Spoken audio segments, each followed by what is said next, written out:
Hi, members. Let's talk about SFAL real quick. Somebody asks, go into more detail. So I'm going to throw a chart up. The chart is a channel of a downwards channel. And I'm not going to stick around in a downwards channel. That's just me. It's technical analysis. I think they are broken. And I think it got broken well before August. And if you haven't been watching, I've been downloading every day. They're taking this in, taking that out. They're doing this futures. They went from all long-term futures to short-term futures, back to long-term futures, to short, all within 4 trading days. It's all over the board. And until we see a upwards channel, then I'll buy back in. But if I don't have an upwards channel, then the only thing that can happen is continue to go down to the right and not up to the right, at least for the nav. And I just don't want it to keep on trending down and having to keep on averaging down. And my problem is the averaging down for the last 6 months has been 7%. I mean, that's the problem. So if you are trying to live on 8 and you have to average down 7, and my cost basis was $21. That was the best part. My cost basis was $21 because I had been averaging down. I just got out. I just gone. When we see an upwards trend, maybe I'll get back in. But until then, I'm out. What else am I thinking? So I did not get my SPMA. It's I got 2480.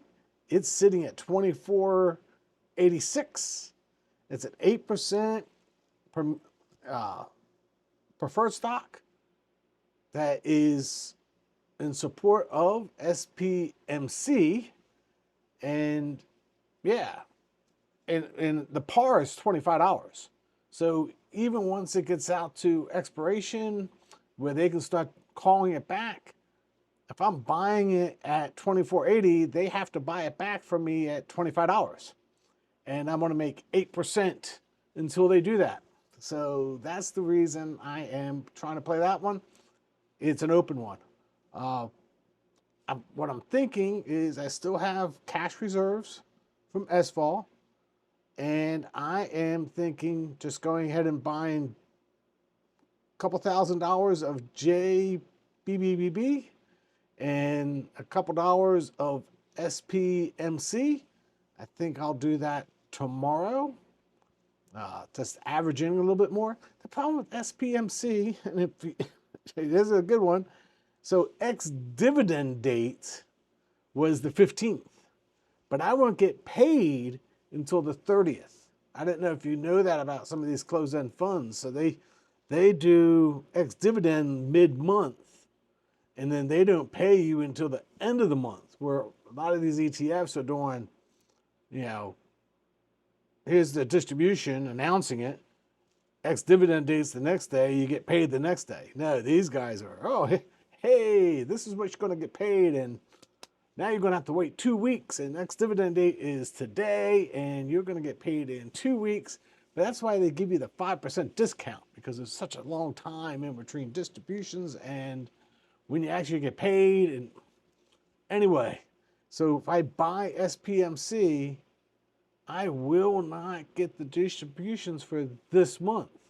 I'll have to wait until next month, right? But what I already bought, I get paid for. So I'm thinking a couple $1,000, two 2,500, put it in there, be done with it. I'm thinking of taking the rest of that cash and just putting it into my cash account. Just be future distributions for Brad. There you go. That way I don't have to worry about markets going up, markets going down. I got cash for several distributions just sitting on the sideline. That way I don't even have to touch JMA A, 3 A's. I hate all those A's. That way I don't even have to touch that.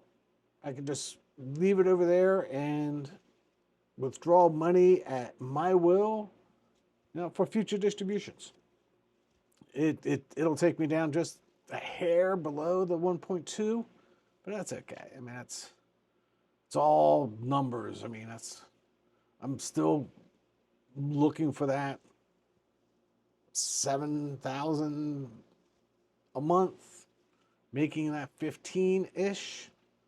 So that's what I'm thinking about doing. I'm just going to take $2,000 thereabouts, throw it into JBBB tomorrow, and 2,000 at SPMC tomorrow, and calling that good. And maybe I'll get hit for that SPMA at 2480, which just gives me a little more room. I'd like to get it even cheaper, but hey, I got it out there for 2480, and take my 8% and put that into my preferred stocks, and just take that money every month and not even think about it.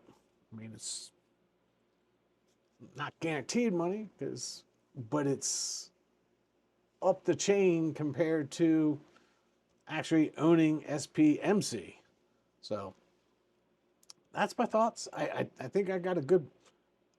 I think I'm wrong on IYRI.